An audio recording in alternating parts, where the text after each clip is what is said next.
Hello children, how are you all? Hope you all are in the pink of your health. The other day I was taking the lesson packing for you, but I had left it half. So today I'll be taking the next half. That is, the lesson begins from page number 82. I finished 82, 83, 84 and 85. Now I'll start from the last paragraph of page number 85. The lesson packing by Jerome K. Jerome. Now in the lesson, the narrator tells that he was fond of traveling and he, along with his 3 friends, were packing what we do before going on a tour. The day before that, we are very busy. The reason behind it is that we pack, isn't it? We pack our clothes, we pack everything so that we don't forget anything. So what we do, we make a list, and in the list, whatever is required, we keep it on a table, and one by one, we pack it inside our bag. Now Jerome K. Jerome forgot. Now he had his 2 friends, and he had pride that he was a very good packer, and that is why he asked his friend that they may just remain away. But what was his intention actually? He wanted the boss and make them do the work. But when they heard him saying that he will do it on his own, they just made themselves easy by sitting in a chair and an easy chair and watched him packing. Now, after packing about nearly the whole thing, he forgot to put the boots of Harris inside the bag. And then he had to unpack it again to keep the boots. But all of a sudden, he felt that he had forgotten to put his brush again, his toothbrush. So he just wanted to confirm whether he had placed it inside the bag. And he had to again unpack it to see. And he searched, and at last he got his toothbrush inside a boot. So he had to open the packed bag twice. He had to unpack it twice. Now, at last, what happens? Now, his friends, Harris and George, feels that they were sitting idle, and they also wanted to prove that they were good packers. So they asked Jerome K. Jerome, that is the narrator, that they will be packing the hampers. Hampers, that is bags where all the food contents, that is food is stored. That is, they will be packing the bag where the food required for traveling will be stuffed. That is, everything will be stuffed inside that bag. And that is known as hamper. Now, the reason behind it is that they wanted to prove to the writer that they were also good packers. Then Harris packed the strawberry jam on top of a tomato and squashed it. And they had to pick out the tomato with a teaspoon. Now, whenever we place light things at the bottom, what happens? It gets squeezed. So when we are packing, we have to pay importance that we keep the heavier material, whatever it is, especially food, at the bottom and the lighter ones on the top. And then it was George's turn, and he trod on the butter. I didn't say anything, but I came over and sat on the edge of the table and watched them. Now, both of them were packing. The narrator just came over there, just sat at the edge of the table to see them packing. Now, first time, they squeezed off the tomato, which had to be removed from a spoon from inside the bag. Now, George, he just stepped on a butter. The butter was there on the floor, and he stepped on it. Now, you know what will happen. It irritated them more than anything I could have said. So when George came over there and sat, not George, the narrator came over there and sat to see them packing, they got a little bit irritated, but they didn't say anything. I felt it was felt by the narrator. It made them nervous and excited, and they stepped on things and put things behind them and then couldn't find them when they wanted them. Now, when we are very, very excited and when we are in a hurry, even things which are kept in front of us, we just don't notice them and we just keep on searching for it. So both of them were so excited. They were a little bit irritated, but at the same time excited that they started doing things in such a hurry-burry that they themselves didn't know what they were doing. So the things which were kept in front of them, they kept on searching for it. And they packed the pies at the bottom and they put heavy things on the top and smashed the pies in. So they put the pies inside and kept heavy things on the top of it. So what happened? All got smashed. They upset salt over everything, and as for the butter, I never saw two men do more with 1.5 2 pence worth of butter in my whole life than they did. The narrator is telling us that they started packing the butter.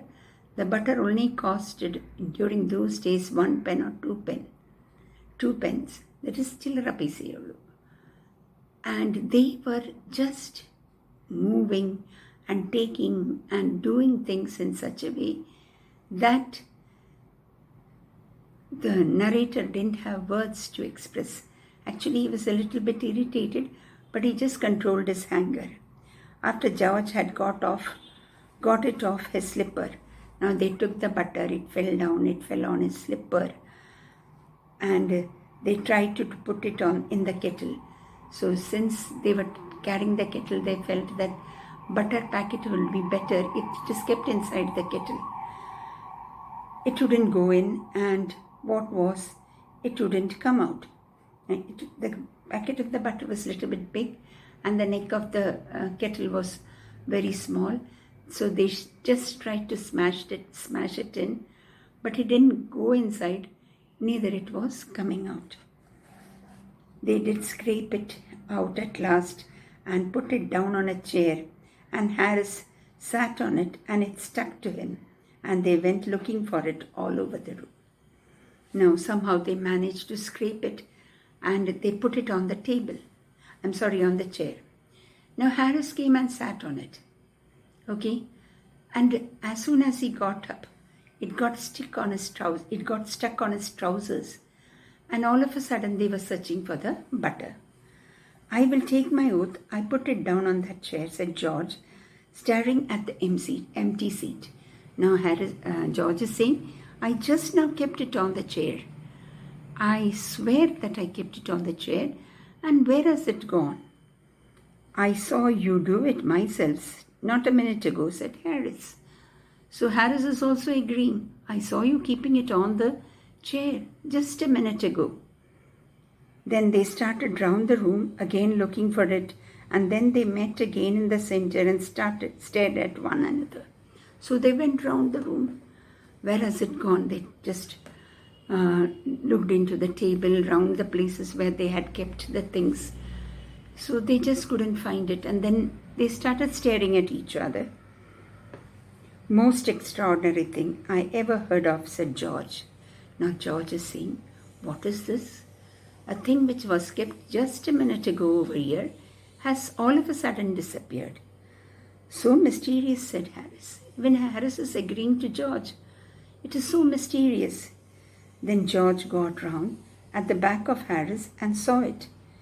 Why, here it is all the time, he exclaimed indignantly. Now, all of a sudden, George is turning Harris and he finds that it had stuck on his trousers, and he says, see, there is the butter. It is over here. Where? Cried Harris, spinning round. Now he's just turning over and seeing. Why, here it is all the time, he exclaimed indignantly. The That is, he's saying that, see, the butter's over here. Where? Cried Harris, spinning around. Stand still, can't you? Roared George, flying after him. Now George is losing his temper. He's going fast and he's telling him, now you don't just move, just stand still. And they got it off and packed it in the teapot. Somehow they got it off from his trousers and they again packed it in the teapot. Now Montmorency was in it all. Of course, Montmorency's ambition in life is to get in the way and be sown at. If he can scrim in anywhere where he particularly is not wanted and be a perfect nuisance and make people mad and have things thrown at his head, then he feels his day has not been wasted. Now, who is Montmorency? That is the name of that dog, the pet dog. Now, all of a sudden, as they were packing things in a hurry-burry, this dog appears over there. Now, you know these pet dogs, they are very naughty at times. And whenever they see that these people are in a hurry, they try to do their way of, or they play their part of mischief. You must have seen little children while we are packing a big box or a big briefcase or a big cardboard box also. What the little children do, they will come and sit inside it first. And the moment we get irritated and put them out, they again do the same. That is their part of fun. So this dog was also doing the same way. Dogs are usually, they show that behavior like little children. They play their pranks.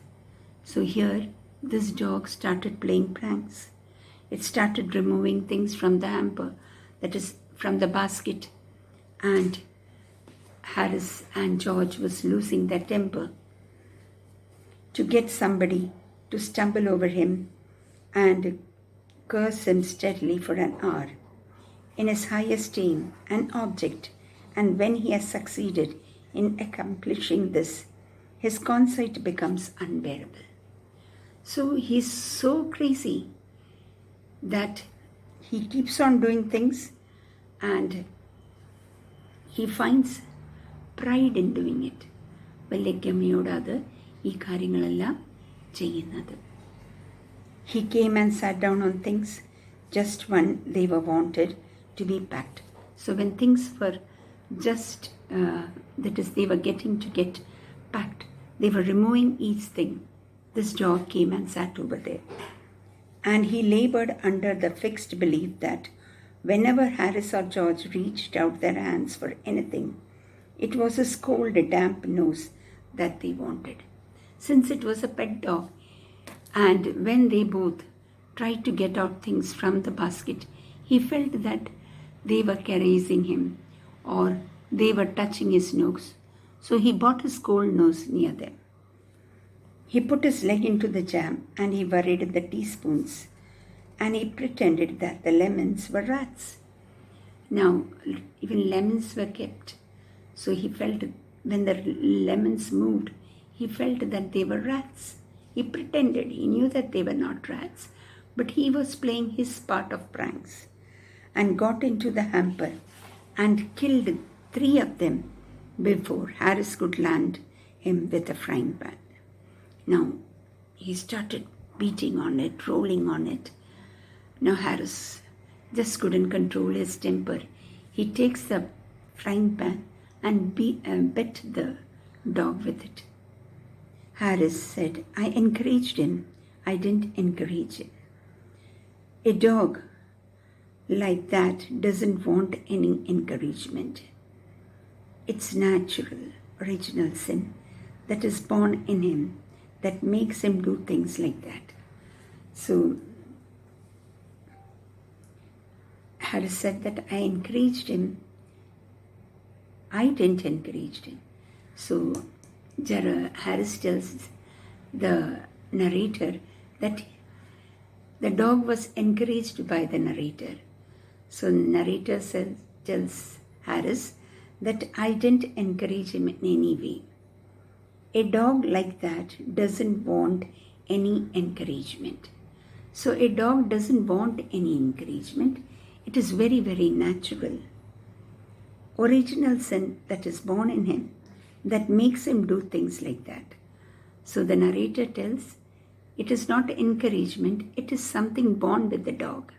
It is an original sin that makes him do things like that. The packing was done at 12:50 and Harris sat on the big hamper and said he hoped nothing would be found broken. Now by 12:50, all the hamper, that is the food bag or the hamper was ready. Now Harris sits on the top of it and just tells, I hope nothing gets broken inside. George said that if anything was broken, it was broken, which reflection seemed to comfort him. So George, on hearing it, is saying, it is not going to make any difference. If anything is broken, it's broken. We have to take it, or we have to bear with it. He also said he was ready for bed. Now, we were all ready for bed. Harris was to sleep with us that night, and we went upstairs. So they were all ready for bed. Now all three of them goes upstairs to sleep. We tossed for beds and Harris had to sleep with me. He said, do you prefer the inside of the outside or the outside, G? I said, I generally prefer to sleep inside a bed. Harris said it was odd. George said, what time shall I wake you fellows? Harris said, 7. I said, no, 6, because I wanted to write some letters. So what time shall I wake you up? So Harris says, 7. Now the narrator says, no, 6, because he had to write some, he had to write some letters. Okay, now there was a little bit of argument between both of them. One says 7 and the other says 6. At last, they come to an understanding that it is 6:30. Harris and I had a bit of a row over it. Bit of a row argument. But at the last split the difference and said 6:30. But so at last it is neither 6 nor 7. It was 6:30. Wake us at 6:30, George, we said. George made no answer. So Harris and the narrator tells George that wake us up at 6:30. But George gives no answer. And we found on going over that he had been asleep for some time. And they went over to see George and they found that he was sleeping very soundly. So we placed the bathroom where he could tumble into it on getting out in the morning and went to bed ourselves. And in this way, they kept the bath ready for him and they also got into the bed so that early next morning by 6:30 they were all ready. Now they had packed up everything. They only had to get themselves ready and go for the tour. So, how was the lesson, my dear children? Hope you all enjoyed it. It's a very simple lesson. But things which we usually forget, that is a toothbrush, or things that is shoes, such things happened in the lesson, and how he unpacked it for a second time. So all things which has been mentioned in the lesson is usually what happens when we also do our packing while we are going for a tour, right? Hope you all have enjoyed it. Now I'll be giving you short questions for this lesson. You do write the short questions after reading the lesson, and the notes of this lesson will be given. Read the lesson at least 3 times. You will understand it very nicely. Okay? So, hope the lesson has gone into your minds and you are able to understand it. So, thank you, children. Have a very nice day. Don't take it easy. Read it. It's a simple lesson. Read it at least 3 times. I will be giving the video clip. Along with it, the short questions of this lesson, and also the notes of this lesson, which has to be written. The short answers based on this chapter, you write it in the rough book. But the notes of this lesson should be written in your notebooks. Okay? Thank you, my dear children. Have a nice day.